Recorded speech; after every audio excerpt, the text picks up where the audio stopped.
Mesdames, messieurs, soyez les bienvenus en direct de l'Est. Plongeons ensemble dans l'humour francophone d'ici et d'ailleurs et découvrez des humoristes à écouter, à aimer et surtout à applaudir avec Mélodie. Faites un maximum de bruit pour Rire à l'Est.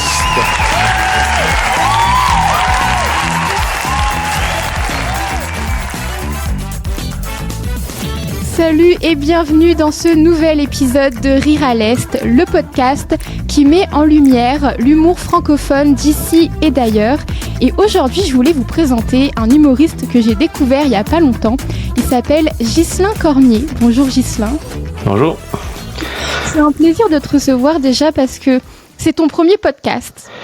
Premier, oui, puis je suis pas un... je suis un air bizarre, on dirait des fois. Oui. Donc ton premier podcast, et tu as commencé l'humour en 2017. Oui, ouais. Et donc avant de commencer l'enregistrement, je te disais, tu dois très certainement te demander pourquoi je t'ai contacté toi et comment je t'ai trouvé. Bon. C'est ça, ouais. Ce qui est bien avec ce podcast, c'est que moi aussi je vais apprendre à te découvrir. Parce que finalement, je t'ai jamais vu sur scène. Ok. Et j'ai vu ton nom dans la programmation de quelques scènes pour cet été. Donc je me dis, c'est cool, je connais pas Ghislain. C'est justement ce que je cherche pour le podcast. Parfait. Ghislain, si tu devais te présenter, toi, avec tes propres mots, qu'est-ce que tu dirais ? Moi, j'ai 38 ans, j'avais commencé l'humour en 2017 parce que c'était... Je viens de Bouctouche. J'ai grandi à Bouctouche. J'ai acté un petit peu, tout petit peu, dans des productions au Pays de la Sagouine. Puis c'est ça. J'étais pas un comédien. C'était pas quelque chose que j'avais essayé de faire. Mais lorsque j'ai eu des brûlures, c'est bizarre. J'ai eu des brûlures d'estomac en 2017.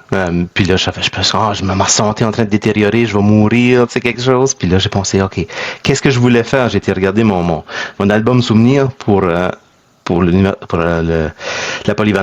Puis un de mes rêves, c'était de devenir comédien. J'avais oublié que c'était mon rêve en polyvalente. Puis là, j'ai dit, hey, je vais essayer de faire ça. Puis là, j'ai commencé. Mais je suis juste un gars normal. Je travaille à un centre d'appel. J'ai mon headset, mon laptop de travail. C'est tout. Je suis chez nous, où je travaille maintenant. Je suis juste un gars normal. Je fais des courses, des 5 km parfois. Puis je suis pas trop spécial. Je bois pas, je fais pas de drogue.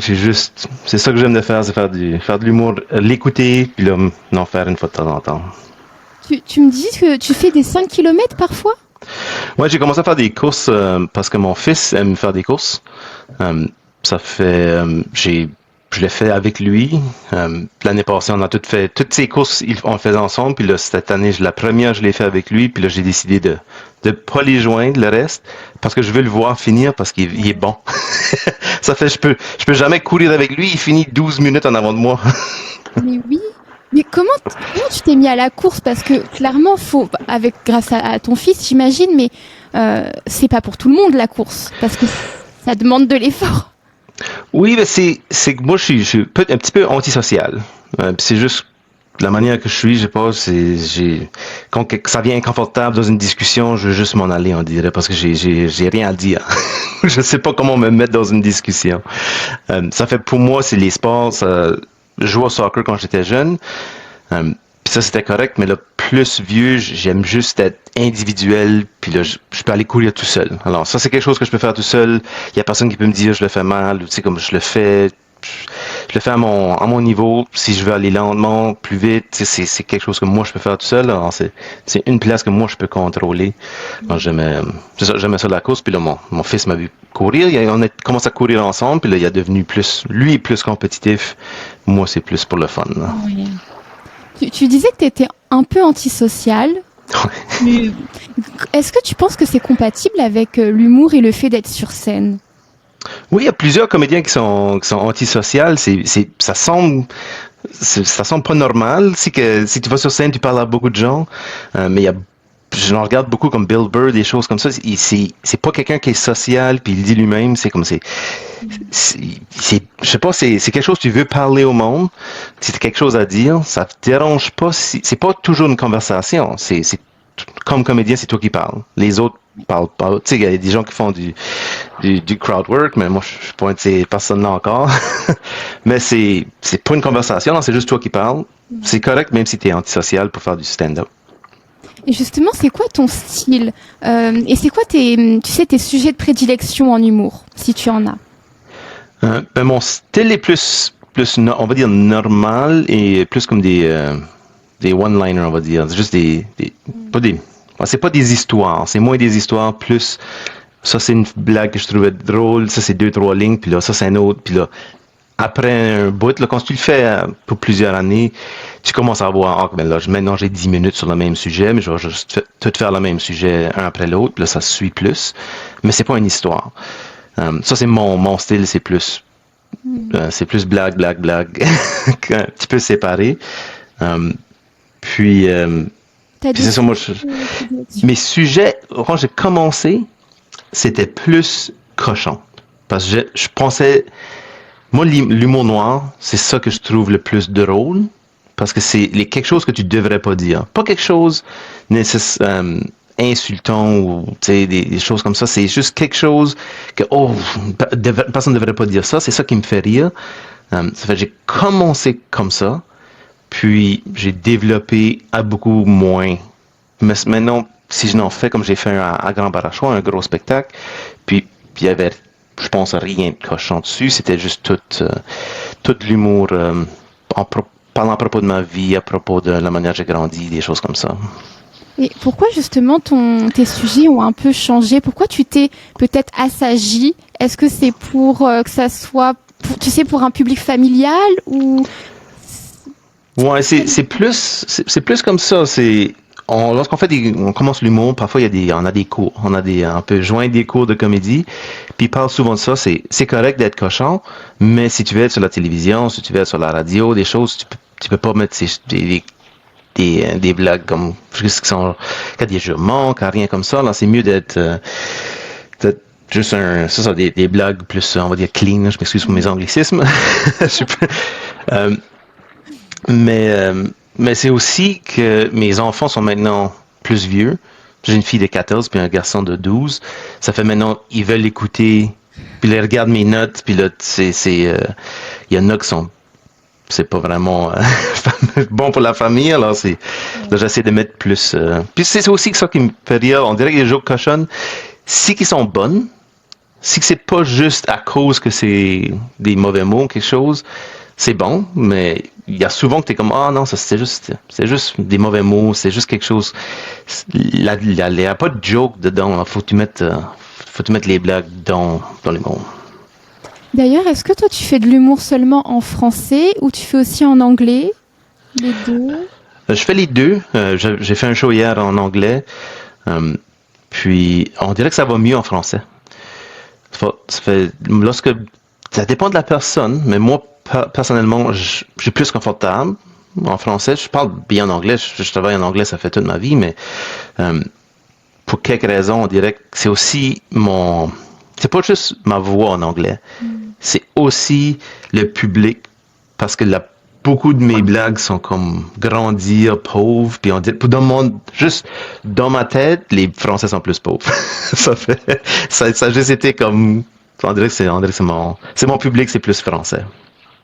Et est-ce que, donc, j'aimerais qu'on revienne aussi en 2017, quand tu as envie de monter sur scène, comment ça se passe la première fois? Comment tu arrives à avoir cette première scène? Ouais, alors moi je savais pas comment commencer. Je savais pas où il y avait de l'humour. J'allais pas vraiment le regarder non plus à ce moment-là. J'ai juste mis ça sur Facebook. J'ai dit, est-ce qu'il y a quelqu'un qui sait où il y a du stand-up? Puis il y a quelqu'un qui m'a répondu.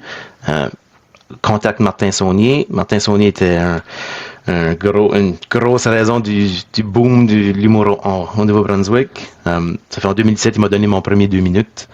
J'ai juste envoyé un message sur Facebook, il dit on m'a donné 2 minutes. Si ça n'a rien fait encore, juste 2. Moi je pensais 2 c'est pas beaucoup. 2 c'est assez quand t'as rien fait. Ça fait. Là, c'est correct. Si quelqu'un te donne 2 minutes, puis tu fais 5, tu fais 3, si c'est bon, si c'est correct, tu sais, ils vont te laisser aller. Là. C'est juste pour donner moins de pression. Ouais.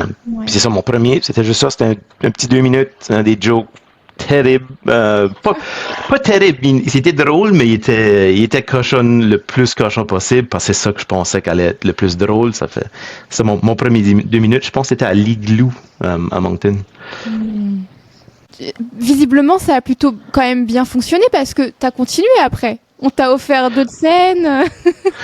Oui, mais c'est aussi plus au début. Là, si quelqu'un veut faire de l'humour au Nouveau-Brunswick, c'est demander. Juste demander à être sur le. Avoir un 5 minutes, c'est juste le demander. Puis la plupart, tout le monde veut d'autres comédiens. Tu sais, on n'est pas. Techniquement, il y a certains points, peut-être qu'il y a de la compétition, mais c'est pas vraiment compétition comme. On veut pas donner du temps de scène. Tout le monde veut qu'il y ait plus de gens qui font de l'humour. Alors, si tu donnes ton nom, puis ils veulent revenir, ça va bien été, j'avais des rires. Même si t'as pas de rire la première fois, tu réarranges tes blagues, puis et pourquoi j'ai pas eu de rire, je vais changer ça, demande aux autres comédiens, puis ils vont aider, surtout si on trouve, oh, t'aurais dû faire ça aurait été plus drôle, si t'aurais fait ceci, les comédiens sont bons pour aider. Oui. Et tu sais, en général, quand on monte sur scène, c'est pas quelque chose dont on a l'habitude. Donc, on peut stresser. Toi, comment tu gères le stress? Qu'est-ce qui se passe avant dans ta tête? Est-ce que tu as un rituel? Oh, j'ai pas vraiment de rituel plus qu'il faut. C'est plus au début, ça que je fais. Je me rappelle les problèmes que j'avais eu, c'était si tu bois trop d'alcool au début, là tu vas faire moins bien parce que je vais me déstresser avec l'alcool, peut-être une. Tu sais, bois une bière, c'est correct, c'est pas. Mais si tu bois 3-4 bières, puis là tu vas sur scène, puis parfois tu te dis oh non, ça va pas. Puis si tu bois un Red Bull, ça va pas non plus parce que ton cœur va trop vite. Alors c'est bon de juste bois de l'eau. Fais sûr d'avoir lu tes choses la journée d'avant ou quelques jours avant pour être. C'est ça ma liste, c'est ça comme ça qu'on va le faire. Mais je trouve pas ça trop stressant en regardant la foule. C'est moins stressant lorsqu'il y a plus de monde. Oui. Bizarrement. C'est parce que lorsqu'il y a moins de monde, c'est comme faut que je les fasse rire parce qu'il y en a juste 12. Alors que quand il y a, je sais pas, une centaine de personnes, s'il y a des gens qui rigolent pas, il y a les autres qui rigolent et donc ça s'entend moins que certains n'ont pas ri, quoi. C'est ça, ouais. C'est toujours mieux avec une plus grosse foule, là, c'est vraiment la plupart du temps, ou une salle qui est petite. Une salle qui est petite, qui peut juste avoir 40 personnes, si il y a 40 personnes, c'est mieux qu'une salle qui peut avoir 250, mais il y a 100 personnes. Là, tu vois qu'il y a 150 vides. Oui. L'autre, il y a 40. Les petites places, on avait le plan B à Moncton qui est fermé, qui était le Hell's Basement à Moncton qui est fermé. C'était des belles petites places qui marchaient très, très bien.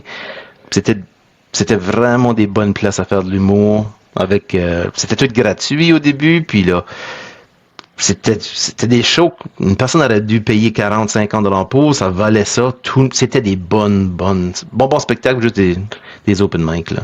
Mais pourquoi ça a fermé? Est-ce que c'est à cause de la pandémie ou il y a eu autre chose?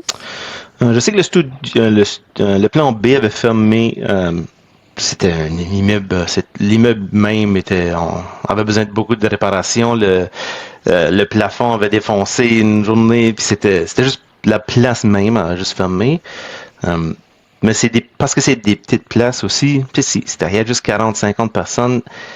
Et il y a juste quand même un certain montant d'argent qui peut rentrer. Alors, faut qu'il y ait toujours quelque chose. Je sais pas, je fais pas les finances, mais c'est ça. Ça allait bien, par exemple. L'humour, il y avait habituellement, des sables combes à chaque fois pour le Hell's Basement, le plan B. C'est juste que c'est caché. C'était des places cachées aussi, probablement. Pour ça qu'ils les prennent là, parce que ça coûte moins cher. Là. Moi, je serais curieuse de savoir à quoi les humoristes pensent pendant qu'ils sont sur scène. On a peut-être peur d'oublier son texte, ou quand ça rigole pas, on se dit « mince, ça va rigoler alors que je pensais que ça allait rire à ce moment-là ». Toi, à quoi tu penses quand tu es sur scène? Quoi je pense? Je pense... On dirait que je pense pas vraiment à ma prochaine blague. On dirait que je pense juste à faire la blague c'est comme la meilleure manière. Mais je vois aussi que là, je regarde à regarder quelqu'un, à regarder la foule. C'est là que le stress vient de. C'est lorsque tu regardes la foule, puis si tu vois des personnes parler ensemble, personne t'écoute. Ça, c'est là que le stress peut venir. Mais moi, j'essaie juste de faire mes choses comme il faut, faire sûr que quelqu'un m'écoute. Je suis pas une des personnes qui va crier lorsque tout le monde parle ensemble. J'ai jamais fait ça, c'est juste pas mon style. Mais j'essaie de reconnecter avec eux. Parfois tu fais une blague, puis elle était pas bonne, puis là, tout d'un coup, là, ils prennent à se parler ensemble parce que le problème là, c'est d'aller trop vite. Parce qu'on est comédien, on veut un rire à toutes les 10 secondes. On veut un rire. Puis là, c'est d'aller trop vite. Puis moi, je vais dire ma prochaine blague plus vite parce qu'il faut que j'aille un rire. Puis là, tu vas trop vite. Puis là, tu le perds complètement. C'est de juste prendre un souffle, puis aller avec ton prochaine blague comme il faut. Prendre 2-3 secondes de juste pas parler, puis pendant que tu prépares ta prochaine, ça marche beaucoup mieux à revoir la foule, à revoir leurs attentions. Oui, parce que en général, l'humoriste, il parle, et quand tu mets quelques secondes de stop, ça fait comme une cassure, et les gens se demandent pourquoi il n'y a plus de son. Tu vois? C'est ça. C'est vraiment, ça marche. On parlait donc de ce que tu imaginais quand tu étais sur scène. Est-ce que toi, tu aimes bien, donc tu aimes bien regarder les gens dans la foule, mais est-ce que parfois tu peux interagir avec eux, leur poser des questions en leur demandant d'applaudir peut-être, ou c'est vraiment ton texte? Mon style, pas du tout encore. Je suis pas là.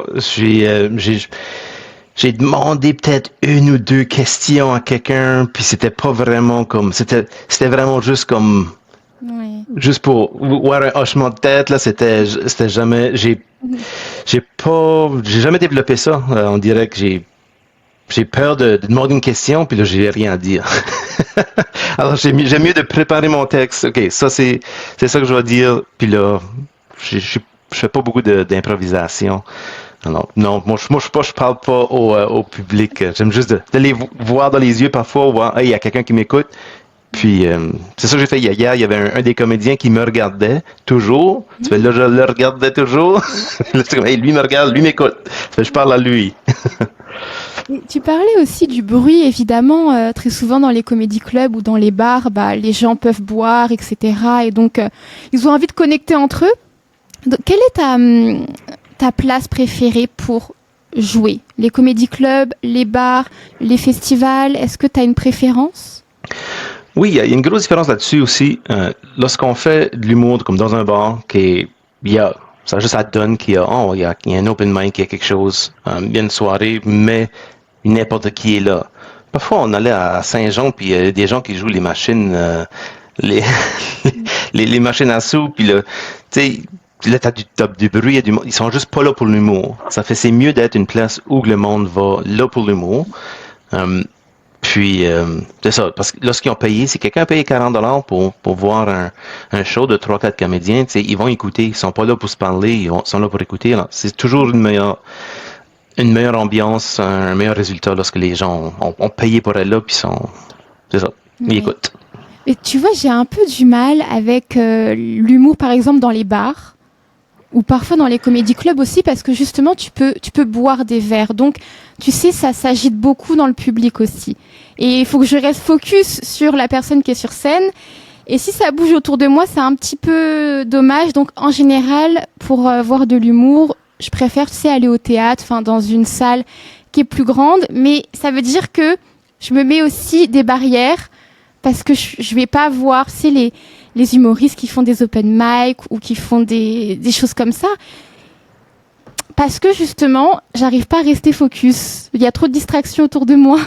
Ouais, je comprends. Et puis, il y a aussi plein de choses où...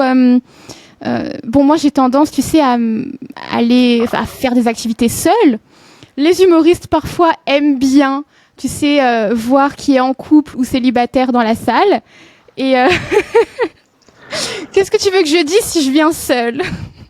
Ouais, non. Mais il y a moins de ça, on dirait, dans les non-professionnels, on va dire. On voit souvent ça sur YouTube. C'est tout ça qui est mis sur YouTube maintenant, la plupart, c'est du crowd work. C'est de parler à la foule. Mais en général, je le vois pas souvent.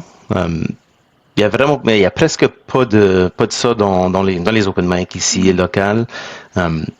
Mais alors c'est pas, une personne ne devrait pas être stressée à aller trop. C'est habituellement pas ça qui arrive. Dépendant de la scène. La scène à Moncton, c'est pas comme ça. Alors parfois parfois il y a des questions, mais c'est habituellement pas trop gênant. S'il y a une question là. C'est vrai que j'ai pas forcément vu de vidéo de toi sur scène. Est-ce que tu comptes en partager à l'avenir? Ouais, j'en avais sur YouTube un petit peu, mais c'est vieux. Ça que j'ai mis, c'est des choses de 2019 peut-être. J'ai pas encore mis des nouveaux vidéos. Alors, faut que je m'en remette en ligne. Le problème aussi avec le mettre en ligne, c'est, ok, pas pour moi encore, mais c'est si tu as un 20 minutes, ben, si tu mets ton meilleur 20 minutes en ligne, mais si quelqu'un le regarde, il va voir ton show, puis c'est le même 20 minutes, tu sais. Alors, c'est dur. C'est dur lorsqu'on le fait pas souvent. Tu sais, j'ai pas 2 heures de matériel, là. Mais c'est aussi... Après, je comprends parce que tu me disais que toi, tu restais sur ton texte et donc tu parlais pas forcément au public. Donc c'est vrai que quand on a un texte, on préfère le préserver, enfin ne pas le divulguer sur les réseaux parce que sinon tu dois l'abandonner et faire un autre texte. Mais ouais, c'est ça. Puis c'est pas non plus parce que c'est mon texte, il faut que tu payes pour venir le voir. C'est juste parce que parfois c'est ton bon 20 minutes. Celui-là, je veux, j'avais quelques textes sur des 5 minutes que j'avais mis en ligne, mais c'est un spectacle que j'avais fait à Edmonton que j'avais mis en ligne. Juste parce que j'étais excité, parce que j'étais au casino d'Edmonton. Puis là, j'étais en vacances, mais là, j'ai pensé, je vais demander voir si je peux faire un 5 minutes. C'était spécial aussi de le faire. C'est ça qui est cool aussi. Tu peux le faire n'importe où. Tu peux demander, s'il y a des shows n'importe où, tu vas en vacances, tu peux demander. Puis... Je fais une demande comme ça, on sait pas, mais si un jour tu passes à Fredericton, on a un comédie club qui a ouvert il y a quelques mois. Non mais c'est drôle parce que quand je suis arrivée à Fredericton, ça fait 2 ans que je suis là. Je me suis dit, ça serait vraiment bien s'il y avait un comédie club à Fredericton. Ouais. Il y a quelques mois, ça a ouvert. Je sais même pas c'est où. C'est où à Fredericton? C'est le Comic Sutra Comedy Club. Ok. Oui, j'ai vu j'ai vu des posts. Ouais, on avait fait 2-3 fois à Fredericton. C'était à des bars, par exemple. C'est ça qui arrive. C'est souvent des bars. Ouais. Puis, il y en a un, je me rappelle pas du nom du bar, mais l'acoustique était terrible. Les gens t'entendaient bien. C'est ça qui était le problème. Eux nous entendaient bien, mais c'est comme comédien, on s'entendait revenir dans nos oreilles, puis là, on pensait que c'était terrible, puis là, tout le monde touchait dessus, mais la foule l'entendait pas. Ça fait ça. C'est pour ça que des bars, c'est ça, c'est pas toujours parfait, là. D'accord. Mais si un jour tu viens à Fredericton, pense peut-être au Comedy Club. Ouais, certainement. À chaque fois, je fais de la promo pour le Comedy Club. Je pense qu'à un moment donné, il faut me sponsoriser parce que j'en parle beaucoup trop. On va revenir aussi au moment d'écriture. Est-ce que tu as des moments où tu te poses, par exemple, en disant « Ok, là, je vais écrire » où l'inspiration te vient un peu n'importe où? Est-ce que tu préfères le format papier ou est-ce que tu écris sur ton téléphone? Comment t'écris? Moi, j'aime beaucoup mieux papier pour écrire. Mon inspiration, c'est habituellement lorsque je pense à quelque chose de drôle. Si je pense à quelque chose de drôle, au début, j'ai habituellement pas mon calepin avec moi. Alors je m'envoie un... Habituellement, tu peux mettre des notes sur ton téléphone. Moi, j'ai pas encore... J'en dirais, ma technologie pas bonne. Ça fait, j'envoie un texte à ma femme, puis là, voilà, c'est une joke que je vais mettre, ou je le mets sur Facebook. Même si, ça, c'est une joke ici et là sur Facebook, puis là je regarde, après quelques mois, c'est quoi j'avais écrit, puis là, je vais l'écrire. Lorsque tu penses à quelque chose de drôle.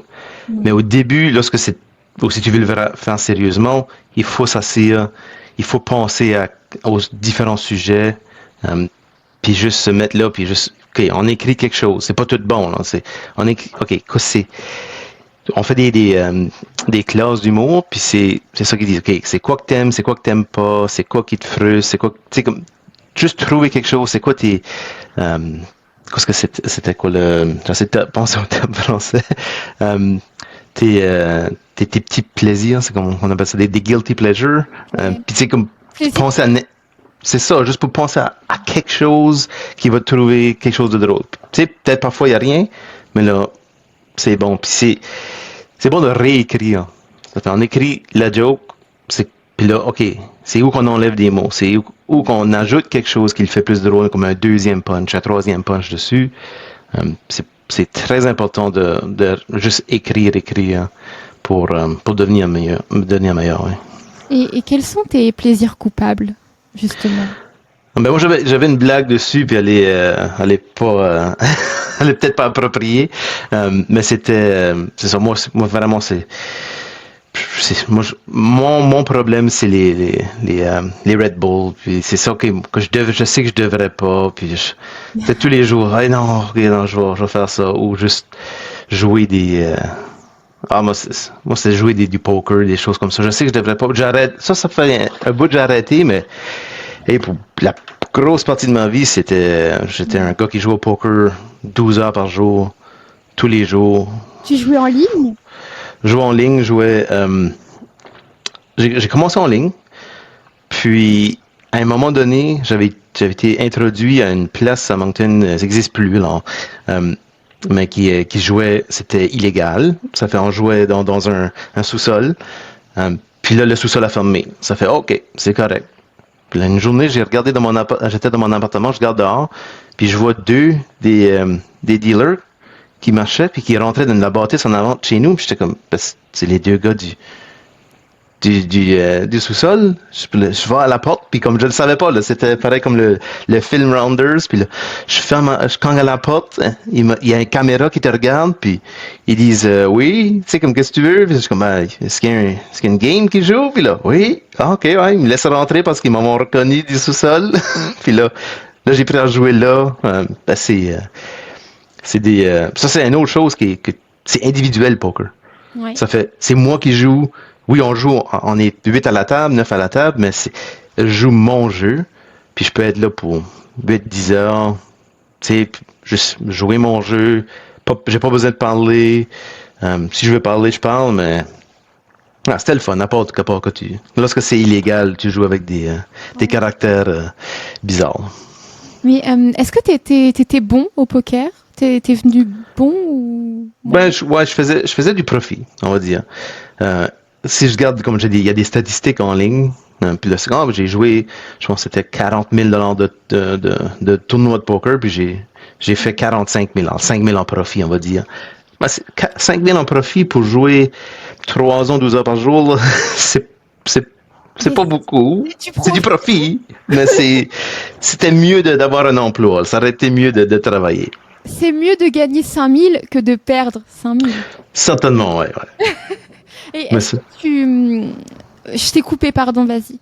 Non, c'est ça, c'est juste, ça prend ton temps, puis là, t'es comme, ok, j'aurais pu faire beaucoup d'autres choses, j'aurais pu travailler, juste apprendre quelque chose d'autre, travailler sur l'humour, puis j'aurais pu devenir peut-être un meilleur comédien si j'avais pas pris tout ce temps-là à jouer au poker. Est-ce que t'es un bon menteur? Ou est-ce qu'au moins tu sais cacher, tu sais garder une poker face? Ouais, je suis pas pire, je pense, parce que j'ai toujours été quelqu'un qui aime de mentir. J'adore le mensonge qui fait pas mal, tu sais, habituellement. Puis, je me rappelle quand j'étais jeune, j'ai un frère qui est 1 an plus jeune que moi. Puis on jouait au soccer. Quand j'étais grade 10, j'ai commencé à jouer au soccer pour la polyvalente, puis lui était grade 9, puis il a commencé à jouer pour la même équipe. Mais il y a un des joueurs qui m'a dit, hey, Ghislain, il dit, je savais pas que ton frère c'était François, puis j'étais comme, c'est pas vraiment mon frère. J'ai dit, c'est comme mon frère, j'ai dit, mais c'est vraiment mon cousin, parce que mon vrai père et ma mère sont morts en accident d'auto quand j'avais 3 ans, puis j'ai été adopté par ses parents, c'est comme, j'ai grandi avec eux, ça fait longtemps, c'est comme mon frère. Puis là, Il va parler à mon frère, mon frère dit non, c'est mon vrai frère. Puis c'est juste, je sais pas pourquoi, j'aime ça, de juste donner des histoires qui est pas vrai. Alors je suis pas menteur, ouais. C'est peut-être un petit peu gros comme mensonge. Mais c'est habituellement pas pour faire mal à la personne non plus, c'est juste pour voir ce que je peux dire, tu sais, comme. Ouais, jusqu'où ça ira en fait. C'est ça, oui, juste pour voir comment loin qu'une personne peut me croire. Ok. Ouais. J'avais dit une fois que c'était, je sais même pas c'était quoi, mais sur la télévision, il y avait beaucoup de femmes qui réjouissaient sur une décision quelque part. Je sais pas c'était quoi, c'était quelque chose légal, comme 20 ans passés. Puis, ma blonde, au moment, elle a dit, c'est quoi qui se passe? J'ai dit, ben ça, c'est les femmes d'Alaska ont juste eu le droit de vote. c'est comme, ben c'est bon, ben c'est comme, là, je pense, ben non, faut que je dise la vérité, parce qu'elle va le dire aux gens, c'est bon que les femmes d'Alaska ont eu le droit de vote, puis là, non, c'était quelque chose d'autre, là. Est-ce que tu as d'autres exemples de mensonges, peut-être récents aussi non, parfois sur scène, beaucoup peut-être. Sur scène, c'est pas vraiment la plupart des choses que je dis, c'est la vérité. Alors, c'est ça, comme au début on parlait de style d'humour, c'est pas beaucoup inventé, parce que lorsque c'est quelque chose qui a vraiment arrivé, tu t'en rappelles. Tu sais, même si tu oublies ta blague, non, mais c'est une histoire, c'est arrivé. Alors, j'ai pas besoin. Alors, il est exagéré lorsqu'on fait de l'humour. Parfois pas si exagéré que ça. Parfois c'est exactement ça qui est arrivé parce que ça sonne exagéré. Non. Mais tu sais, le plus gros mensonge que j'avais fait, j'avais oublié. Puis ça c'est le problème de dire des mensonges comme ça, c'est d'oublier que tu l'as dit. Parce que j'avais dit à quelqu'un que ma soeur, il m'a demandé, ma soeur était à l'université. Puis il dit comment est-ce qu'elle va? J'ai dit elle était à l'université au Québec au moment. J'ai dit, elle a arrêté l'université, elle a quitté, elle a commencé à travailler au casino. J'ai dit, puis elle s'est mariée. Elle dit, elle a rencontré un gars, ça faisait juste 2 mois, puis elle s'est mariée. Puis là, il dit, wow, je savais pas, elle était si intelligente, ma soeur était vraiment, vraiment intelligente. Puis là, j'ai oublié, c'est 3 mois après, elle est à Québec, là. Il n'y a personne qui lui parle. Ça fait 3 mois après, elle revient pour Noël. Puis là, elle me dit, as-tu dit à Charles que j'étais mariée, que je travaillais au casino? Ah oui! Tu sais, mais là, ça passait toute la ville. Là. Toute la ville a su ça, qu'elle était mariée, puis elle travaillait. C'était pas vrai, là. Elle était encore à l'université. Puis je suis comme, je m'excuse. Puis là, parfois, c'est ça va trop loin, puis c'est juste. Ça me fait rire pareil. Ça m'a fait rire lorsqu'elle me l'a dit, mais c'est trop des gros mensonges. On dirait que c'est surtout, tu sais, tes frères, tes sœurs, ta famille proche qui sont victimes de ça. Ben, c'est ça, parce que ils ont l'habitude. Ouais. C'est ça. Puis on dirait que moi aussi, la blague, si c'est quelque chose de drôle, c'était plus important de moi d'avoir le rire que d'avoir quelque chose d'autre. Parce que je me rappelle une journée que c'était au bar. Mon frère m'avait appelé pour aller les chercher au bar, puis il était avec chacun une fille, puis il y en avait une qui était toute seule, puis elle se frottait sur moi. Elle a dit, je vais aller le chercher lui. Mais moi, c'était plus drôle à faire croire que mon frère, c'était mon chum, tu sais, parce qu'on était amoureux. C'était plus drôle parce que lui, ça l'enrageait. Il aimait pas ça, que je disais, non, on est ensemble, c'est mon amour, pourquoi tu es avec une femme? Et puis, il aimait pas. C'était plus important pour moi de faire le rire que d'essayer de me trouver une blonde pour la soirée. Puis c'est juste ça que je trouve le fun, c'est juste d'avoir le rire. C'est plus important pour moi que beaucoup de choses. Tu parlais notamment des classes d'humour, de certains cours, etc. T'as fait où tes classes? Mais c'était juste, j'ai fait avec Nikki Payne au Théâtre Capitole à Moncton. Puis je l'ai fait avec, je me rappelle même pas des noms, Frank Grenier, qui est venu du Québec, c'était pour le festival Hubcap à Moncton. Alors, il avait engagé Frank pour venir. C'est comme 3 classes, c'était juste comme 2-3 soirées. C'était destiné aux humoristes Oui, ou n'importe qui. Okay. N'importe qui peut joindre. Surtout celle avec Nikki Payne, c'était pas tous des humoristes. Puis la plupart des gens n'ont pas devenu humoristes après, mais ils ont fait la classe, on a chacun fait un set après. Puis ça qui était le fun avec Nikki Payne, c'est que c'était toutes des différentes sortes d'humoristes. Parce qu'il n'y a pas juste, mon style, c'est dire des blagues. Mais là, il y avait un gars, c'était observationnel, c'est comme Seinfeld, tu sais. Puis là, il y en a un autre c'était tout des, je sais même pas c'est quoi, le nom, des conspiracies, là, c'était tout. Des théories du complot? Oui, théorie du complot, lui, c'était ça qu'il pense, c'était sa vie, là. C'était pas ça pour des blagues, c'est ça qu'il pensait vraiment, mais c'est ça que les jokes qu'il faisait. Tout le monde avait quelque chose de différent sur la manière qu'ils faisaient l'humour, puis j'adorais vraiment ça de voir que il n'y a pas juste une manière. Il y a plusieurs manières, il n'y a pas une qui est la bonne, il n'y a pas une qui est la mauvaise. Parfois, c'est juste des sketchs, tu sais, c'est juste, on va faire comme une petite scène, comme il y a Annabelle Héberge, qui vient du Nord. Je fais un show avec elle au mois de juillet. La première fois que je l'ai vu faire de l'humour, c'était plus comme une scène comme ça, qu'elle avait fait, elle était journaliste ou quelque chose. C'est différent.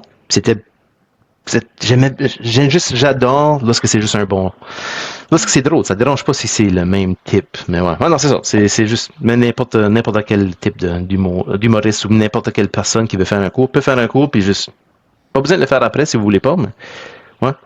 Et comment tu as été au courant de ces formations-là? Est-ce que ça avait été partagé publiquement? Oui, c'est ça. Dans la scène du Nouveau-Brunswick, on a des groupes Facebook pour les humoristes, des groupes français, puis comme Comédie en Acadie et un groupe plus anglais et général, parce que les Français le font en anglais aussi.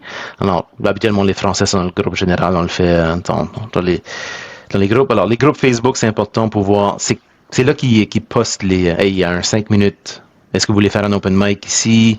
Puis là, on met notre nom. Habituellement, c'est juste comme ça, on met notre nom sur Facebook, puis dit, hey, est-ce que tu as un spot pour leurs 5 minutes? Puis le Hubcap, c'était partie du festival, mais c'était aussi partagé sur la page Facebook. Alors, c'est vraiment important, si quelqu'un veut devenir comédien, de joindre sur Facebook, demander à quelqu'un qui fait de la comédie de vous joindre dessus, monde de contact.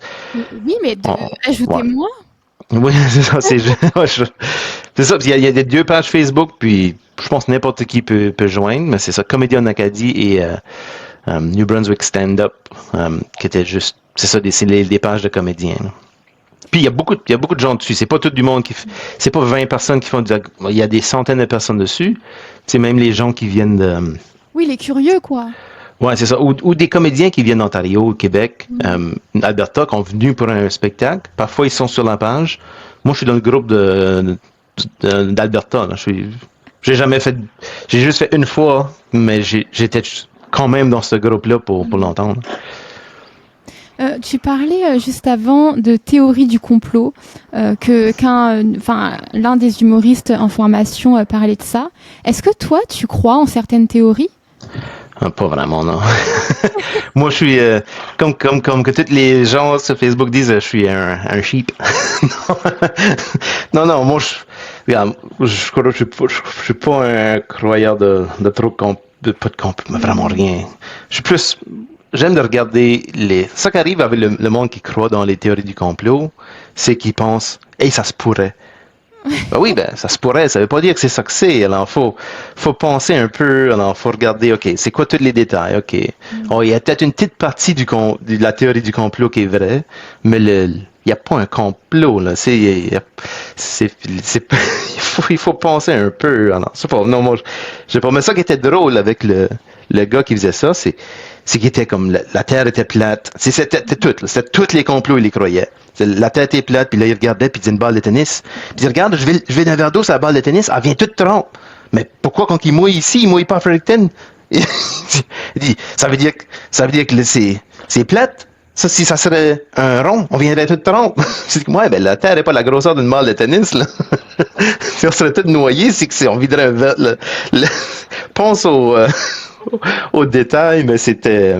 Ouais, non, c'était le fun de parler aussi. Ça qui est le fun, c'est de parler à quelqu'un qui a des différentes vues. Oui, je pensais qu'il était fou, mais c'est juste le fun de juste voir comment quelqu'un d'autre croit dans quelque chose, comment que son cerveau marche. Tu parlais aussi donc des groupes Facebook où il faut y être, comme ça on est au courant des prochains spots, etc. T'as joué t'as joué à Toronto, t'as joué aussi sur l'île du Prince-Édouard, t'as joué dans plusieurs salles aussi au Nouveau-Brunswick. Ouais. Tu peux m'expliquer un peu tout ça là? Comment t'as réussi à l'île du Prince, enfin comment t'as réussi à aller sur l'île, comment t'as réussi à aller à Toronto, Ouais. Mais sur l'île du Prince-Édouard, c'était juste, je pense sur la fin, c'est au début. L'île du Prince-Édouard, c'était vraiment au début. Puis là, je voulais le faire n'importe où. Au début, je voulais faire, un spectacle tous les jours. Il n'y avait pas, là. C'était à tous les fins de semaine, mais je cherchais, c'est où qu'il y a des spectacles. Alors, je demandais aux autres comédiens. Ils ont dit, si tu veux vraiment, il y a ici à Saint-Jean, il y avait le Art-Bar, il y avait beaucoup de places, qui avaient des, alors, c'est juste demander. Alors, je demandais c'est où qu'il y avait quelque chose. Ça, c'était plus verbal avec les autres comédiens. Toronto, c'était vraiment, j'allais un road trip, là. Alors, on faisait ça avec toute la famille. On pensait avoir des fonds qui rentraient, puis ils n'ont pas rentré. Alors, on a fait du Nouveau-Brunswick jusqu'à la Colombie-Britannique en fourgonnette. Ou mini-fourgonnette avec moi et ma famille, puis c'est le fun, mais là je pensais, je vais arrêter à Toronto, je vais demander, puis là c'était juste demander, il y avait un Matt Keenan qui vient je pense qu'il vient de Fredericton ou Saint-Jean, je pense qu'il vient de Saint-Jean, il y a un comédien anglais, un bon comédien, puis il était déménagé à Toronto pour essayer de faire l'humour. Alors, je l'ai contacté, j'ai dit, hey, y a-tu des places? Puis là, il m'a donné deux noms. J'ai fait la même soirée, j'ai fait deux shows. J'ai fait un show qui a fini à 8h30. Là, j'ai couru au Yuck Yucks à Toronto. Puis je connaissais pas Toronto, là. Avec mon téléphone, puis c'était, Google Maps. Puis là, il y a des grosses bâtisses. Là, ça coupe tout le signal. Puis là, j'ai arrivé là en sueur. Puis là, j'ai fait mon show. C'était... je me rappelle plus du comédien, mais c'était un comédien que j'ai vu après, comme lui qui était l'autre, c'était le MC. Il est sur Jimmy Fallon après, puis tu sais, c'est cool, tu fais de l'humour avec des professionnels. Là, c'était juste demander. C'est ça, c'est avoir des contacts. Une fois que tu le fais plusieurs fois, tu commences à connaître du monde. Ou tu vas sur Facebook, puis tu cherches pour tu cherches pour le Yuck Yucks, ou tu cherches pour Comédie à Toronto, puis tu joins le groupe, tu demandes des questions. Hey, je viens du Nouveau-Brunswick, je vais passer. Si quelqu'un vient dans quelque part d'autre, habituellement, tu vas lui donner un spot, parce que tu es comme, hey. Là, c'est le chemin quand même. Ben, ça fait quelque chose de différent aussi. Ouais. Parce qu'ici, si tu viens à Moncton, puis tu as vu Ghislaine jouer 20 fois, ben, tu veux voir Steven ou Emmanuel du Québec, hey, venez, c'est différent, c'est du nouveau son. Alors, c'est juste demander, puis là, c'est la même chose, c'était Yuck Yucks je pense que c'était un Yuck Yucks à Edmonton, qui était Tanya Becker, pas Tanya Becker, mais ça, c'est ma super bizarre.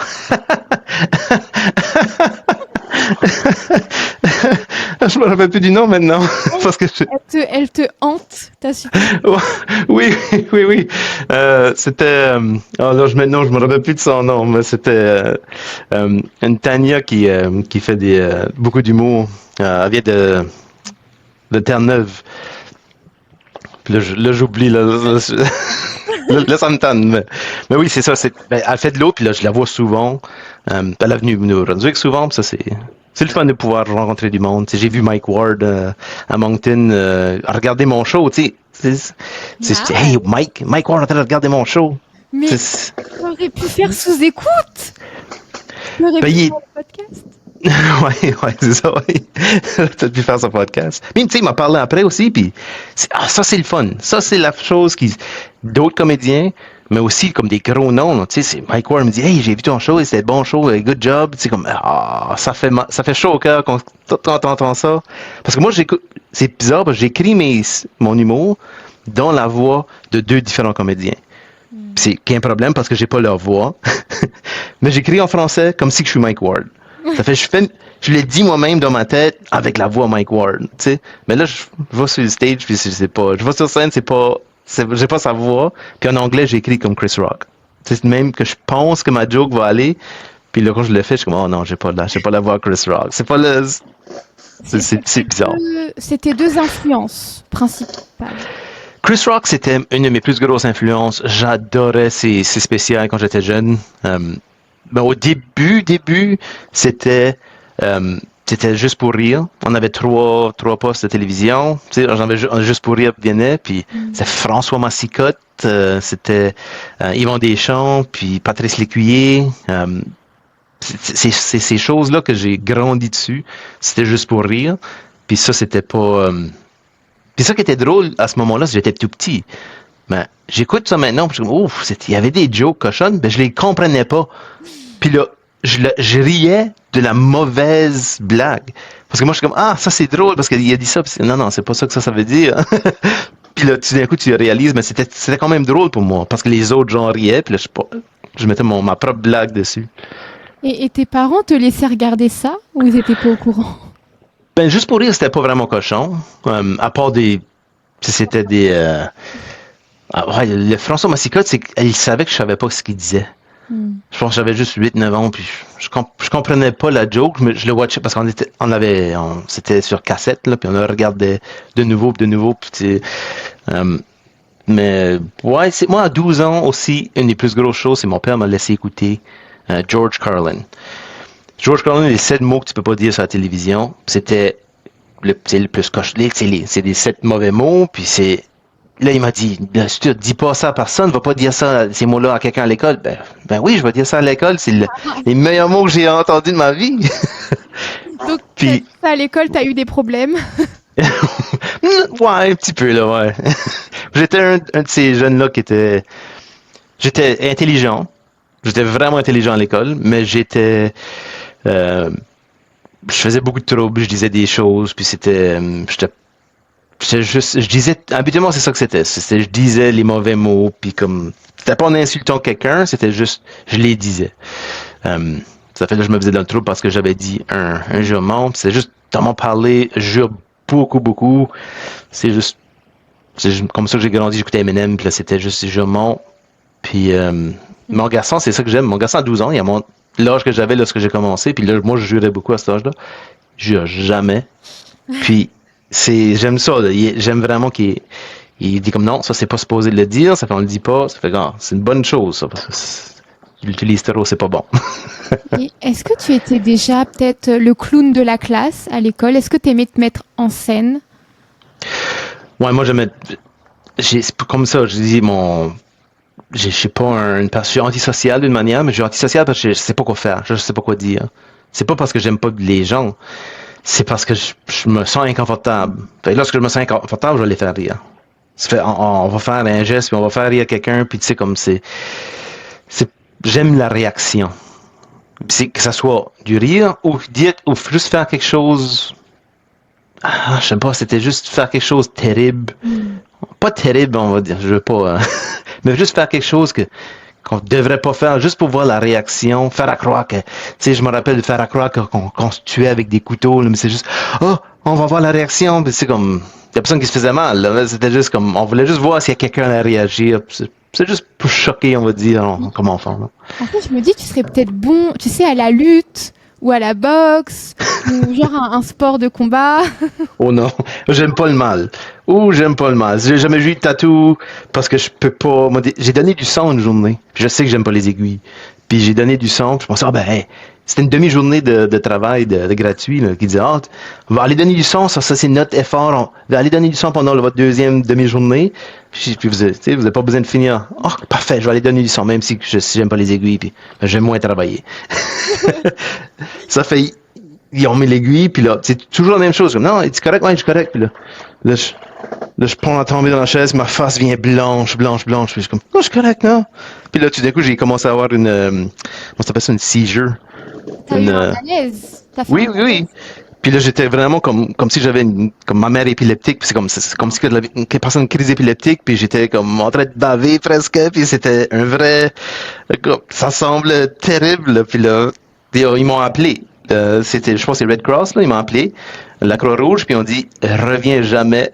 Ils m'ont dit, c'est pas pour toi donner du sang, c'est correct, là. Ils ont juste, ça vaut pas la peine. Ça fait, viens pas, j'aime pas du mal, j'aime pas ça. C'est rare que la Croix-Rouge dise, ne revenez pas, parce qu'ils ont besoin de sang. Ouais. C'est plus parce que là, les gens autour pensaient, OK, c'est quoi qui se passe? Il y a quelque chose. Non, c'était pas bon. Puis là, j'ai même pas pu finir, alors ils ont même pas eu le sang. Ça fait. Je pense un demi-sac, ils le gardaient pas. Ça fait, ah ben. Oui, mais ça veut dire que t'as souffert pour rien en plus. Oui, puis j'ai même pas pu conduire chez nous après. Il fallait qu'il y ait quelqu'un d'autre qui est obligé de me conduire chez nous. Pour 2 jours, 3 jours après, je filais pas bien. C'est bizarre. Non, mais je te comprends, hein, moi je suis pareil. Oui. C'est-à-dire, j'ai même pas testé, j'ai même pas donné mon sang. C'est-à-dire que faudrait me payer des milliards pour que j'y aille de moi-même. D'ailleurs, tu parlais de Mike. Il sera, tu sais, de passage au Capitole l'année prochaine, si tu veux aller le voir sur scène. Capitole. Ouais, c'est ça que j'ai même jamais vu sur scène. Puis c'était un de mes idoles. J'ai jamais vu, comme j'ai vu en ligne, mais j'ai jamais vu vraiment sur scène. Puis c'est ça qui est bizarre aussi, comme mes idoles, je les ai pas toutes vues là. J'ai vu John Pinette, qui était, j'aimais John Pinette. Tu sais, il est mort maintenant. Norm Macdonald est mort maintenant. C'est tout le monde, on dirait qu'il est mort. Mais Bill Burr, je l'ai vu à Moncton. Bill Burr, je l'ai vu à Moncton avant qu'il soit si gros. Non, c'était les Québécois. C'est de penser au nom maintenant. Vas-y. Un qui parle vite. C'est un Québécois? Un Québécois. Quel style, quelle génération Il était dans Bon Cop, Bad Cop, comme pas médecin, là, mais c'est de penser à son nom. C'est pas de ma génération. Non, mais c'est ça, c'était 20 ans passés que je l'ai vu, je pense. Puis c'était un comédien il parle vite. C'était c'était le type que j'aimais aussi, là. Est-ce que c'est Louis-José Hood ou Louis-José Hood, oui, c'est ça que c'était, oui. Louis-José Hood, puis c'était vite. C'était juste, ça y allait, il parlait. C'est ça la chose aussi. Si quelqu'un a quelque chose de différent, parfois c'est juste drôle. Tu sais, Louis-José Hood parle vite. C'est pas, tu sais, il y a des jokes, là. C'est pas juste parce qu'il parle vite que c'est drôle, mais c'est aussi différent. Ça frappe mieux. Moi, des gens de l'Irlande, c'est drôle. Juste à cause de l'accent, puis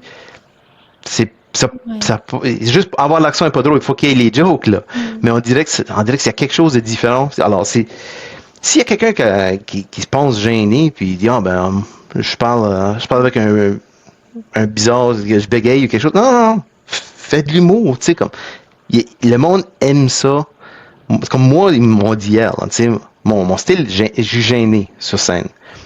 Ça fait, il disait, ça te semble, j'ai toujours un sourire, même si ça va mal, tu as un sourire. Ça semble comme si tu t'aimes vraiment le moment, même lorsque tu le fais mal, parce que c'est des gens qui ont fait de l'humour avec moi, tu sais, des centaines de fois, là. Puis, mais c'est que je semble inconfortable puis gêné, puis je regarde la terre, puis c'est juste moi, là.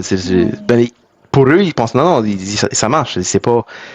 Et moi, je devrais regarder plus droite, puis je devrais. Non, regarde, c'est ton caractère, c'est quelque chose de différent. C'est ta personnalité, il faut pas le cacher trop. Et tu sais, tu parlais d'humoristes qui parlent vite, qui enchaînent, et t'en as d'autres qui sont plus posés sur scène et qui parlent très lentement, qui laissent vraiment de nombreuses pauses entre les blagues. Ouais. Mais tu sais. Enfin, moi, mes références sont hyper françaises aussi, mais. Puis ça, je connais pas parce que là, en France, j'ai jamais. Moi, ça n'a jamais été quelque chose que j'ai regardé. C'est plus québécois si c'est français, puis américain. C'est américain, c'est là qui est le plus gros, là, mais. Non, mais je comprends. C'est pour ça aussi que le podcast est très bien pour découvrir de nouvelles personnes. Ouais. Non, en fait, quand je te disais des humoristes qui sont connus pour leur phrasé très lent, il y a Paul Mirabel en France, et il y en a un autre aussi, j'ai oublié son prénom. Moi aussi, j'oublie les prénoms des gens, mais Paul Mirabel est très connu. En fait, Paul Mirabel, c'est un grand, il est fin, et il joue aussi sur son physique, tu sais, où clairement il peut pas se défendre. Ah ouais. C'est ça, c'est ça l'humour aussi, il faut reconnaître nos faiblesses, et juste, regarde, c'est ça que c'est ça ma faiblesse, c'est ça que ça va être, je peux pas changer, tu sais, comme je dis lorsque je fais d'humour, regarde, moi, quand j'étais jeune, j'avais été sur comme une centaine de, je pense qu'il y a comme une centaine de filles que j'ai eu on va dire des dates, là, tu sais, comme juste ben, il n'y en a pas beaucoup, là, que j'ai amené au bout, là, parce que là, lorsque je parle, c'est ma voix. Une centaine de filles, c'est quand même bien. Non, mais c'est juste au début, là, ils pensent, oh, je vais intéresser, ben, là, lorsque je parle, ils sont comme, oh. Oh, c'est la voix, j'aime pas son, là, j'essaie d'être muet, là. Ma femme, je la parle presque pas. Non, non. Même les gens, ils se disent, mais dès que tu ouvres la bouche, en fait, on n'a plus d'intérêt pour toi, c'est terrible. C'est ça, c'est parce que je suis trop gêné, puis là, j'ai pas, moi, je suis une personne qui parle beaucoup à propos de moi-même aussi. J'ai juste appris trop tard, là, que faut que t'écoutes ce que la femme veut. Loin de ses intérêts à elle, parce que c'est juste peut-être, tu sais, quelque chose de mental qu'on a, tu sais, on a tous des, ma famille a tout ADHD, j'ai jamais été diagnostiqué, j'aime pas diagnostiquer nous-mêmes comme ADHD, mais c'est toutes des choses hey, j'étais tannant, là. Lorsque j'étais jeune, j'étais tannant. Je tannais les gens juste parce que, je sais même pas pourquoi, mais je les tannais. Est-ce que Puis, tu voulais qu'on te regarde ou est-ce que tu voulais avoir l'attention des gens? je suis pas sûr, on dirait que c'est pas vraiment l'attention, mais on dirait que j'étais juste, je sais pas pourquoi, j'essaie de penser, est-ce que j'aimais ça d'avoir l'attention? Non, je pense que j'étais juste tannant. On dirait que je voulais juste voir si c'est jusqu'à où je pouvais pousser des boutons, puis, ouais, parfois j'allais trop loin, puis là, j'étais petit, là, moi. J'étais 5 pieds en grade 9, 100 livres, là. Je tannais les gars de 6 pieds, là, puis là, j'ai tanné, puis là, il était comme, regarde, on peut pas te faire mal, là, mais si t'arrêtes pas, là, on va te donner une volée. C'est comme les jeunes qui portent des lunettes. Tu sais, on se dit, bah, on va pas te taper parce que t'as des lunettes. On peut pas, tu vois. Sinon, on va tous des lunettes. Moi, il me demandait, s'il vous plaît, arrête de tanner. Je pouvais pas arrêter. Puis j'étais un tannant, puis je le sais, là. Comme je peux pas dire, oh non, non, c'est juste les autres. Non, c'était moi. Ouais. J'étais tannant. Mais t'aurais pu faire l'émission, je crois, les petits tannants au Québec. Je pense qu'il y a une émission comme ça. J'aurais peut-être pu. Je connais pas beaucoup l'émission, mais voilà. Qu'est-ce que je voulais dire de plus? Tu sais, est-ce que tu as des noms peut-être d'humoristes en Acadie ou en tout cas des humoristes francophones ou bilingues que possiblement je pourrais inviter pour un prochain numéro? Oui, certainement. Vous êtes probablement les mêmes noms déjà que Susanna. Vas-y, moi je suis jeune pour les noms. Donc, Comme je fais souvent de l'humour avec Lynn Woods à Moncton. Puis elle a mis beaucoup de temps sur essayer le faire. Elle fait beaucoup de shows. Dans Lynn Woods, Nathan, je pense que vous l'avez déjà contacté. Puis il est toujours occupé, lui. Nathan Dimitrov. Ah oui, Nathan, effectivement, il est toujours... Ouais. Il y a Eric... c'est toujours là, lorsque... Je connais Eric, là. Non, Eric, mais... Eric Chiasson. Oui, ok. Eric Chiasson fait beaucoup d'humour ensemble. Il y a Yves... nous, c'est tout... Yves Doucette. Yves Doucette, qui était un enseignant, il a enseigné ma femme lorsqu'elle est à l'école. Puis là, ils sont mon âge maintenant. Je me dis, hey, qu'est-ce qui s'est passé? Ils sont pas plus vieux que moi. Mais Yves Doucette, j'ai fait de l'humour avec souvent. Puis tu sais, mais maintenant, il y a on dirait de moins en moins de monde qui le fait en français. Ça fait des personnes qui le font souvent, il n'y en a pas énorme. Parce que aussi, moi, j'avais sorti un petit peu j'avais comme arrêté de faire d'humour. Puis là, j'ai juste vraiment arrêté pour 6 mois, là, tu sais, mais j'avais comme mis une décision d'arrêter. Puis là, j'avais des appels, puis là, ça a recommencé, puis là, des festivals cette année, puis là, OK. Ouais. Non, mais puis, ouais. Faut continuer. Je sais que ça prend du temps et que tu dois toujours prendre ton travail de jour. Est-ce que tu as une ambition particulière? Est-ce que tu veux vraiment arrêter ton travail de jour pour te consacrer 100% à l'humour? J'aimerais ça. Ça serait parfait.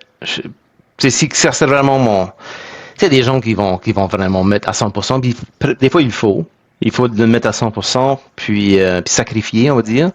C'est ça. Moi, mon plus gros chose, ça serait d'être juste pour rire à un moment donné. Parce que je pense pas que ça va se rendre là. Mais peut-être, tu sais, des fois, c'est juste, t'as besoin de quelque chose qui clique. Tu sais, quelqu'un qui te voit, puis OK, mais j'avais jamais réalisé, je faisais tous des open mic. Parce que j'étais pas confiant. Tu sais, peut-être je peux pas me mettre un show. Je fais juste des open mic, je suis pas assez bon. Ben oui, ça fait 7 ans que tu fais des open mic. Et, hey, t'en as du matériel.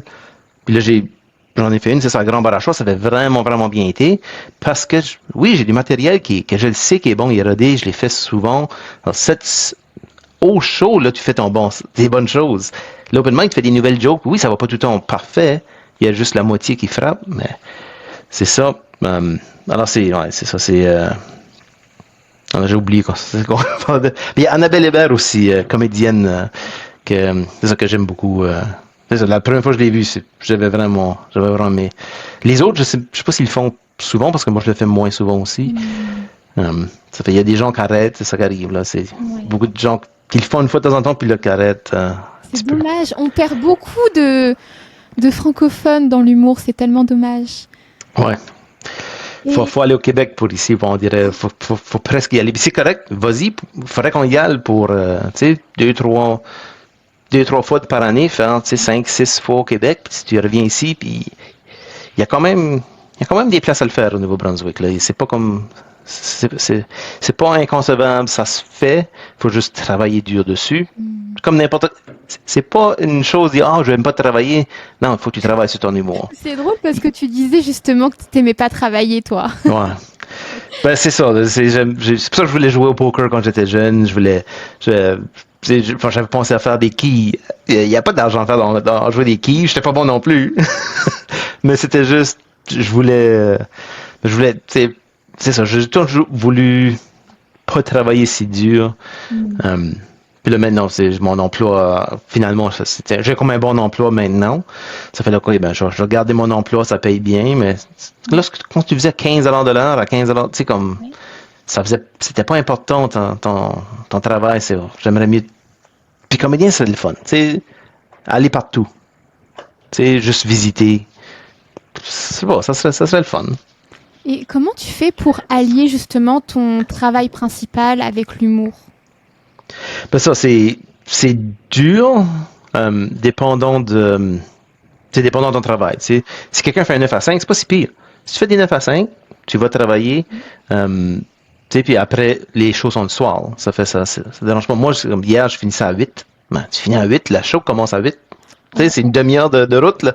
Faut que j'y aille vite. C'est juste demander comme il faut. Tu sais, la plupart des places, tu peux changer un petit peu. Moi, j'ai pris j'ai 4 semaines de vacances, mais maintenant, je prends 2 semaines de mes vacances, puis je les prends pour, il y a un spectacle. J'étais obligé de prendre 2 jours de vacances pour aller à Campbellton. Je vais prendre 2 jours de vacances pour aller à une autre place qui n'est pas encore annoncée, ça, on va pas le dire. Là, ça va être diffusé à partir de septembre. Donc, Oui. Et tu peux dire parce que ça restera secret jusqu'à septembre. Ben, ça va être, je pense, je devais faire un show à Maisonnette au Nouveau-Brunswick, puis là, Campbellton sera déjà fini en septembre. Alors, ça je l'ai fait en juillet. Puis il y a peut-être d'autres après ça. Ben, c'est ça, c'est juste de prendre quelques jours de vacances et qu'il y a des shows la semaine. Mais souvent, c'est la fin de semaine, tu sais. Souvent, c'est la fin de semaine, c'est juste prendre le temps. C'est plus facile quand t'as pas d'enfants, des choses comme ça, mais c'est pas impossible. Hein. Tu sais, j'ai 2 enfants. Ça se fait, il y a beaucoup de gens ici, comédiens qui ont des enfants. Tu sais, Lynn a des enfants, Yves a des enfants. Comme tout le monde a des enfants. Ça fait, il faut juste, Nathan, ils ont tous des enfants, je pense. Mais c'est certainement pas impossible. Faut pas penser qu'on peut pas le faire. Et est-ce que toi, tu as déjà pensé peut-être à déménager au Québec pour avoir plus d'opportunités dans l'humour? Oui, Québec et même Toronto, parce que moi, je peux. Pour mon travail, je peux faire mon travail de Québec. Je peux faire mon travail, je travaille à la maison. Et mon employeur a un bureau à Montréal, il y a un bureau à Toronto, ça fait je peux travailler directement du bureau de Toronto. Je peux même travailler en Europe. Moi, c'est ça. Moi, je suis chanceux. Moi, je pourrais aller je pourrais aller en France. Je peux travailler avec mon travail en France, en Angleterre. Ils me laissent le faire. Ça serait possible, mais c'est quand même un gros. On a vraiment pensé sérieusement pour aller.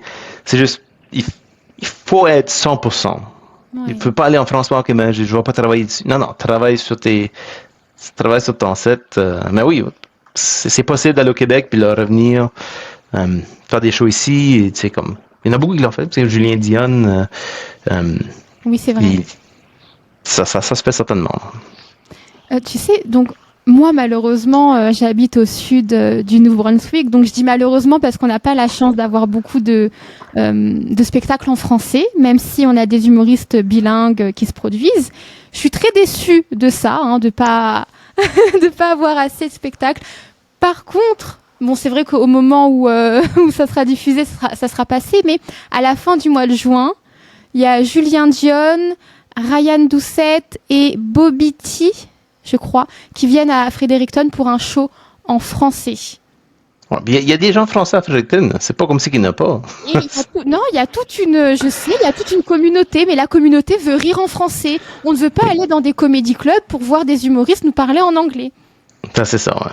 Alors, vous allez le faire là, si c'est juste OK, mais oui, là, surtout lorsque c'est spécial. Tu sais, hey, il vient juste 1 ou 2 fois par année, on va aller les voir. Là. Mais on veut pas juste 1 ou 2 fois dans l'année, on veut... Non, c'est ça. Oui. Tu sais, au moment où on enregistre cela, c'est un vendredi 13. Est-ce que tu es du genre superstitieux ou pas? Non, vraiment pas superstitieux. Ça marche. Non. Toi, tu peux passer sous une échelle, tu peux voir un chat noir. Oh oui. J'en ai eu des chats noirs. J'en ai eu beaucoup des chats noirs. On avait 14 chats, je pense, à un moment donné en même temps. Lorsque j'étais jeune, ça fait, on était... Vous aviez un grand jardin ou une grande maison? Ben, la plupart restaient dehors, mais ils venaient dans le garage pour manger. Mais ouais, c'était juste non, c'était pas une maison, même, c'était une roulotte, là. On était pauvres, mais ils venaient tous de manger, puis là, c'est pour ça qu'on restait une roulotte, tu sais, parce qu'on achetait du manger de chat, puis... Ah ben oui, ça coûte cher, hein. Surtout quand on a 14 chats ou plus. Ouais. Mais ouais, c'était un peu pareil chez moi. Mais en fait, c'était des chats errants, et nous, on les nourrissait. Ben, c'était ça que c'était pas mal, là. Ils venaient manger, puis là, ils partaient de nouveau. Puis là, maintenant, j'en ai deux chats, un chien. Alors, c'est toujours été quelque chose que j'ai eu, puis... Ouais. Est-ce que tu as une ambition pour la suite dans l'humour, etc. Enfin, quelqu'un que tu aimerais voir sur scène, quelqu'un que tu aimerais, je sais pas, faire une première partie. Est-ce que tu aimerais animer une soirée d'humour? Est-ce que voilà, tes ambitions prochaines? Animer, non, parce que je suis antisocial. J'ai animé une fois. Puis, c'était en mois de mars 2020, puis là, ils ont fermé les bars pour 1 an. C'était pas à cause de COVID, c'était à cause de moi. Mais, ouais, non, c'est ça. C'est toujours un rêve de juste ouvrir pour quelqu'un de spécial. Tu sais, comme, ça peut être n'importe qui, vraiment. Ben oui, Mike Ward, ça serait cool. Puis ça se fait, c'est pas impossible. C'est pas comme si que non, j'ai juste besoin de travailler dur, puis Mike Ward vient ici, il y a habituellement quelqu'un qui va ouvrir, puis ça va être, tu sais, la personne qui travaille le mieux, qui fait le mieux tout de suite. Tu sais, c'est certainement pas quelque chose qui serait impossible, même, tu sais, dans 1 an ou 2 ou 3 ans, d'ouvrir pour quelqu'un qui fait bien. En parlant de première partie, quand il y a des artistes du Québec qui viennent par chez nous, qui font une tournée, donc ONB, en général, ils n'emmènent pas de première partie. Et je me dis... ça serait génial, tu vois, qu'un humoriste acadien fasse les premières parties quand il y a des Québécois qui viennent, quoi. Mais oui, c'est ça. Puis il y en a certainement. Il y en a ici qui font vraiment bien, qui ont vraiment des bons rires. Les festivals d'humour, lorsqu'on fait les concours open mic, mais certains de ces gens-là sont maintenant plus dans l'open mic parce qu'ils font bien assez ils ont des spectacles eux-mêmes, là. Ça développe, là. Ça arrive quand même ici. J'y crois. Est-ce que tu es du genre à est-ce que tu as du mal à te regarder ou à t'écouter, ou tu y arrives pour t'améliorer, voir ce qui a fonctionné ou pas? Est-ce que tu es du genre à te filmer ou tu t'enregistres juste vocalement? Au début, je me filmais beaucoup plus. Puis là, c'est plus vraiment une réalité d'avoir le système. C'est juste un petit tripod ou quelque chose pour tenir le téléphone. Tu peux juste le mettre en quelque part, mais c'est plus facile d'avoir ça en quelque part. Puis c'est important de le faire. C'est vraiment la chose que je devrais le faire. Parce que j'aime pas ma voix. Il n'y a personne qui aime la voix. Tu utilises, tu sais, je sais pas, un filtre vocal. Ouais. Alors, mais c'est juste la raison de l'écouter, c'est de voir, OK, c'est quoi qui a marché? Qu'est-ce que j'ai dit? Est-ce que j'ai dit quelque chose? Puis parfois, je voulais même pas faire cette joke-là. Comme, c'est même pas ça que je voulais dire, mais ça sonnait comme ça. OK, mais je vais le faire sonner comme ça toutes les fois parce que, oui, c'est là qu'ils voient la joke comme c'est assez important pour que, OK, c'est quoi qui marche, c'est quoi qui marche pas, c'est quoi qu'il faut que je change. Puis parfois, la joke est bonne, t'as pas eu de rire, on va changer les mots, on va le mettre comme ceci, peut-être ça va marcher, tu le fais une autre fois. Non, ça marche pas, tu fais une troisième fois. Si tu crois vraiment dans ta joke, tu le fais 3, 4, 5, 6, 7 fois. Puis si là, il n'y a jamais de rire, OK, ça les scrape, ça s'en va, on va essayer quelque chose d'autre, mais c'est très important pour améliorer.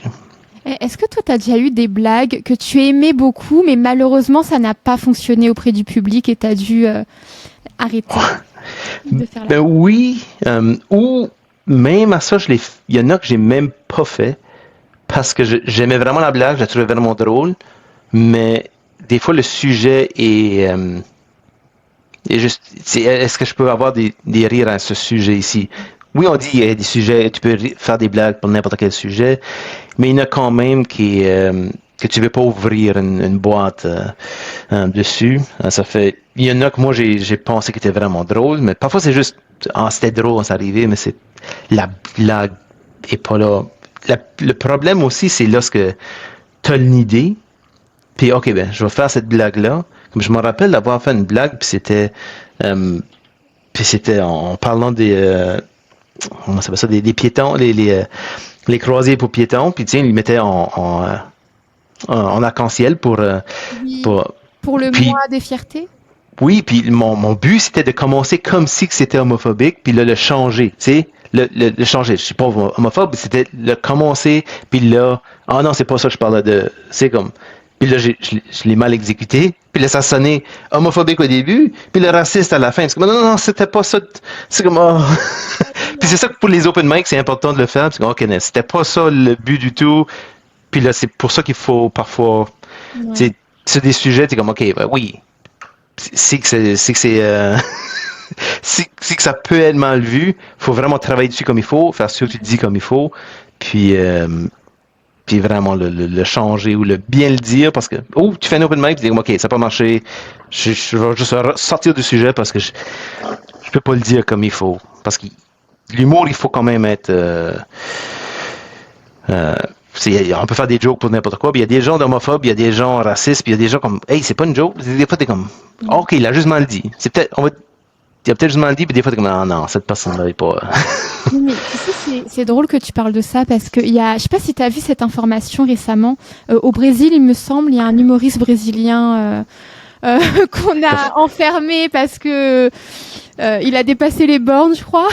Ouais, 8 ans de prison pour des blagues, là, c'est Mike Ward a eu une amende.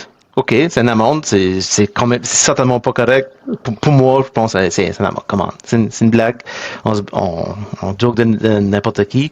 Puis parfois, tu sais, comme, les gens qui se moquent de Donald Trump, ils vont avoir des prisons puis des amendes, là. Mais c'est ça qui arrive. Si c'est des blagues, même si c'est mauvais. OK, c'est mauvais, allez pas le regarder parce qu'il est pas un bon, tu sais, il est pas bon à faire son humour. S'il y a des gens qui rient, c'est qu'il y a quelque chose de drôle. Parfois, les gens rient puis ils sont comme non, ça j'aurais pas dû rire parce que non, t'as ri. C'était drôle. Ça fait le point était de faire rire, t'as ri. Ça fait, je sais pas.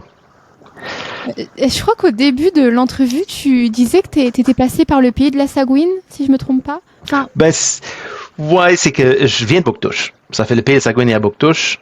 Il y avait un spectacle, il y avait l'Odyssée, puis il y avait un autre spectacle qui avait passé, mais j'ai acté pour 10, comme ils ont 10 spectacles de suite.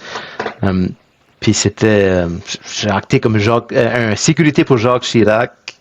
C'était un soldat britannique. On faisait différentes choses là. C'était un spectacle qui allait sur plusieurs choses. Puis j'ai acté pour vite là. C'était pas grand chose.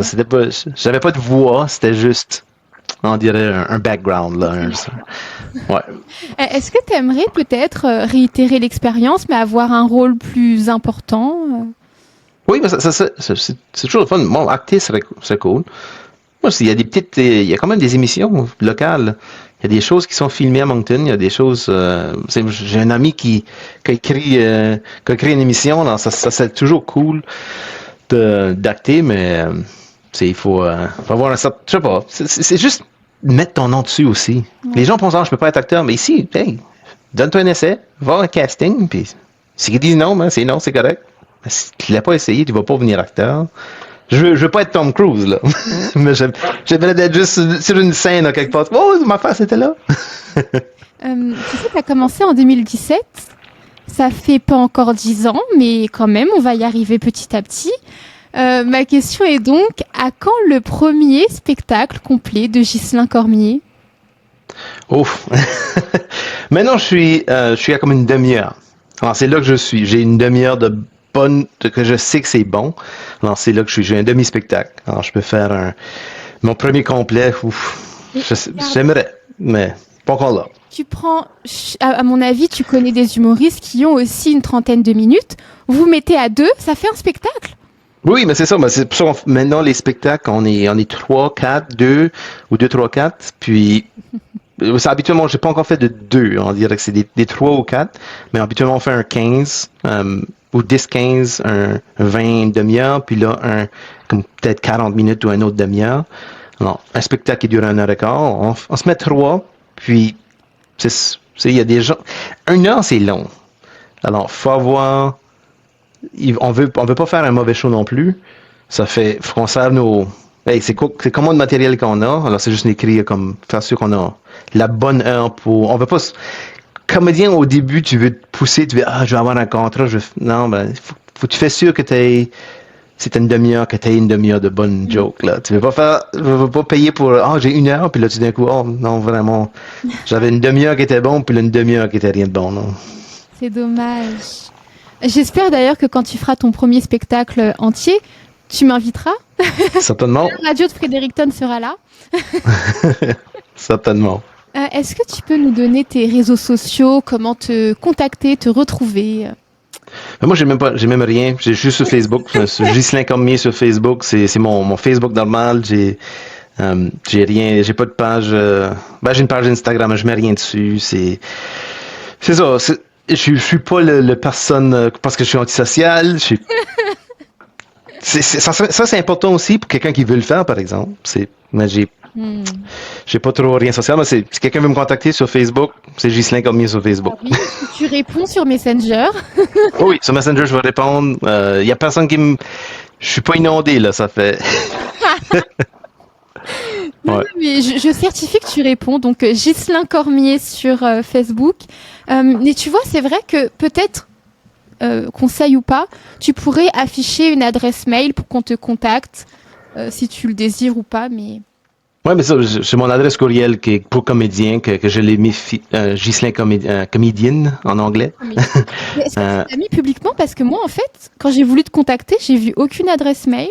C'est ça. Je suis pas intelligent quand même. J'ai rien fait encore. Ça, GhislainComedian@gmail.com, c'est vraiment juste pour l'humour, mais je l'ai créé, puis là, on dirait que j'ai pas fait la prochaine étape, un petit peu de paresse. Mais juste à mettre dans ta biographie. Ouais, c'est ça. Je vais l'ajouter. Booking, Ghislain comedian@gmail.com. C'est ça serait important. Surtout, maintenant, c'est ça, on dirait que ça va bien. C'est quelque chose qu'il faut faire. Ou Mais je sais pas s'il y a des compagnies qui le font, mais c'est ça. D'avoir quelqu'un qui t'aide avec si on est pourri en informatique, là. Bah, il y en a, mais tu vois, faut payer encore. Ouais, c'est ça. C'est ça. C'est dur d'être pauvre. Non, ça va. En tout cas, merci beaucoup, Ghislain Cormier. C'était un plaisir de t'avoir dans l'un de nos épisodes du podcast Rire à l'Est. Et je te souhaite un bel été, parce qu'au moment où on se parle, c'est le mois de juin. Ouais. Cet été, tu vas avoir quelques prestations. Okay. Merci, Mélodie. Puis c'est bon de te rencontrer. Mais oui, quand tu viendras à Fredericton, tu me contactes. Et si tu veux, on fera même une entrevue qui passera à l'antenne. Ouais, je serai là dimanche pour une course. C'est vrai? Oui, le Run with the Reds pour... moi, je cours pas parce que je m'y fais mal, mais c'est mon fils court. C'est la première fois que je peux le voir finir. Là. À Fredericton? Oui. Dimanche? À une des universités la plus petite, là. Saint-Thomas? Saint-Thomas, je pense, c'est là. C'est les Reds, là. Mais tu sais qu'on n'est pas loin? Je vais être là le matin, dimanche matin, pour une course. Bon. Eh ben... tu me dis ça comme ça, je savais pas. Je souhaite le meilleur à ton fils pour la course. À toi, j'espère que tu prendras des photos de ton enfant pour immortaliser ça comme un champion. Et certainement. Merci à toi. N'hésite pas à nous recontacter dès que tu as quelque chose par chez nous, parce que ça nous ferait un plaisir de tenir au courant nos auditeurs et auditrices. Certainement. Merci beaucoup.